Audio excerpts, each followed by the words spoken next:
अस्सलाम वालेकुम कराची वारो, तव्हां सभिनि जे लाइ हिकिड़ी गुड न्यूज़ आहे जी।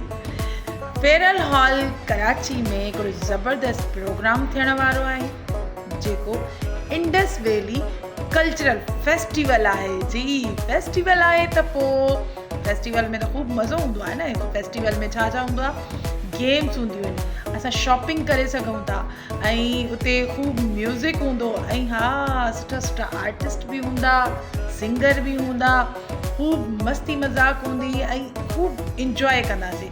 छो जो कराची वारा वीचारा ॾाढो टेंशननि में हूंदा आहिनि, भॼ डुक में हूंदा आहिनि।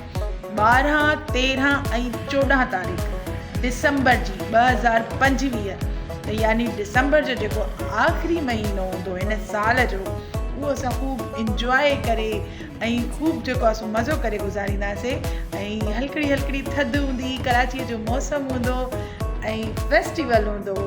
बिल्कुलु इंडस वैली कल्चरल फेस्टिवल में ज़रूरु अचिजो। मां बि ईंदमि। मां त हाणे वञा थी शॉपिंग करणु, थोरी शॉल वग़ैरह वठी अचां त जीअं हुते ख़ूब इंजॉय बि कयां, ऐं सुठा सुठा ताम बि हूंदा हुते, ऐं नंढड़नि ॿारनि जे लाइ गेम्स बि हूंदी, त ॿारनि खे ज़रूरु वठी वञिजो। मतिलबु ॿारनि खे विसारे विया आहियो त पोइ मां बि पंहिंजी नंढड़ीअ खे वठी वेंदमि ऐं पाण बि ख़ूब इंजॉय कंदमि। Thank U. जल्दी तयारी कयो ऐं 12, 13, 14 दिसंबर ते फेस्टिवल में पहुचो प्लीज़।